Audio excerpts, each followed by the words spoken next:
How's it going? Do you want to learn how to do this? Today I'm going to show you how to mask text around a moving object coming up.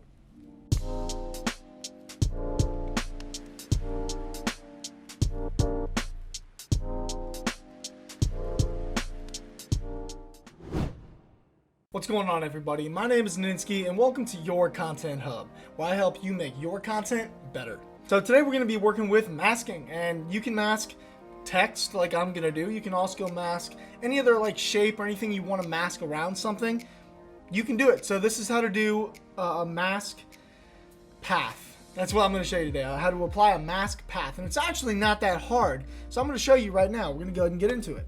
So I'm in Premiere Pro. I got my, got my footage right here. So what I plan on doing is the people that are walking right here, the group of guys and girls, I'm going to mask the text around them. Here's what I'm going to go ahead and do. So you're going to want to get your text and put your text or object on here. I'm going to type in tutorial and I'm just going to use that. Do a little bit bigger, put it right here, and ba-boom. So now if I play it, it just plays right over them. And you don't want that. You don't want it to play right over them. You want it to look like it's going around them. So now go over here to your text where your text is and hit the down arrow.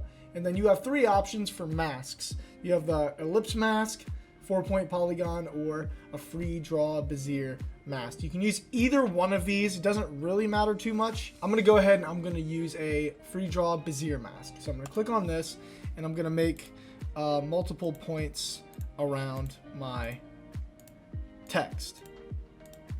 Like so. Oh. And boom. There we go. Now I'm going to hit play and let the first girl right here is the first person that's going to come in contact with the text. So I'm going to go up here to my timeline and I'm going to go until her hand right here. Let me zoom in for you. Until her hand right here goes through the text. So I'll click back up here and go to the first frame. So now our first frame, her hand is now behind the text. Now we want her hand to kind of look like it's in front of the text. So what you're going to want to do is you're going to want to grab one of these points. So this is the mask point. So obviously, you take this and, the mask looks like it kind of goes around it. Now we're going to do a very basic thing today. You can get way more in depth with this if you want to. You can make it look like it's a little bit better. And also this feather right here, you can either change the feathering right here of the text right here with this little slider right here, or you can go over here to the left where the mask feather is and you can change this as well. I'm just going to keep it to about right here. I think right here is good enough. And you're going to want to move this stuff around. Now, if you want to make a little curve on this path, not every path is going to want to be straight. Hover over one of the points like so. Hold down Control and Alt on your keyboard, and then grab and pull. And it'll make this little curve right here. So I'm going to go ahead and move this right here just like so, and I think that looks good for now. So now I'm going to click up here. Oh, I forgot to do something. Make sure you don't forget to do this. You need to hit the stopwatch on the toggle animation to make sure there's an animated path. Now I'm going to go back a little bit, and I'm going to make the path not go in there. There we go. There we go.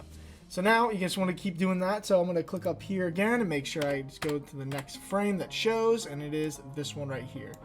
So I will adjust my mask around her hand like so. You can, like I said, remember, you can make it as detailed as you want. I'm going to do something quick and dirty, and it's still going to look good. We'll click here, go to the next frame again, and here we go. Ba-boom.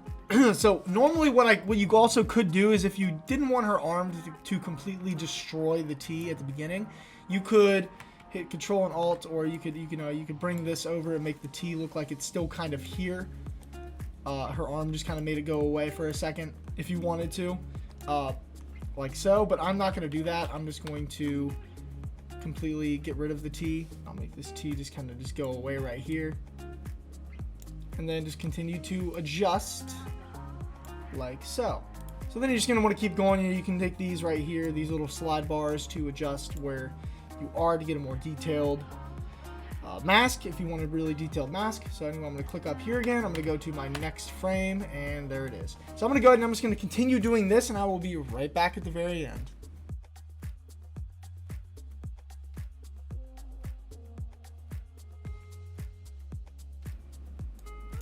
All right, there we go. So my mask is now done. Pretty quick and dirty. Took me maybe 3, 4, 5 minutes at the most. So I'm gonna go ahead and go back to fit. I'm gonna go back to the beginning and I will uncheck the mask. And we're just gonna hit play. Nice, easy, quick and dirty. Did not take too long. And you see like the mask right here is like, you know, it's shaped to the hands and the stomach and the leg and stuff like that. And same thing right here. If I zoom in on it, again, move over, you can see that I like shaped the mask to move around this part of this letter, and then the part of the A, moved it around the hand. And yeah, so that is how you mask. And you can do it with anything. Remember I said you can do it with the circle, you can do it with the ellipse tool, you can do it with the square, you can do it with the Bezier points, anything. And also if you want to have it inverted, you can click this inverted icon right here. And if you wanted to mask the text coming in instead of going away, then you could do that as well. So thank you guys so much for watching, and I hope that you guys enjoyed the video. If you guys did enjoy the video, hit that like button for me. It really helps me out. And also subscribe to the channel down below. That also helps me out and helps you get notified when I upload a new piece of content like this. So have a great rest of your day, guys, and I will see you guys next time. Peace out.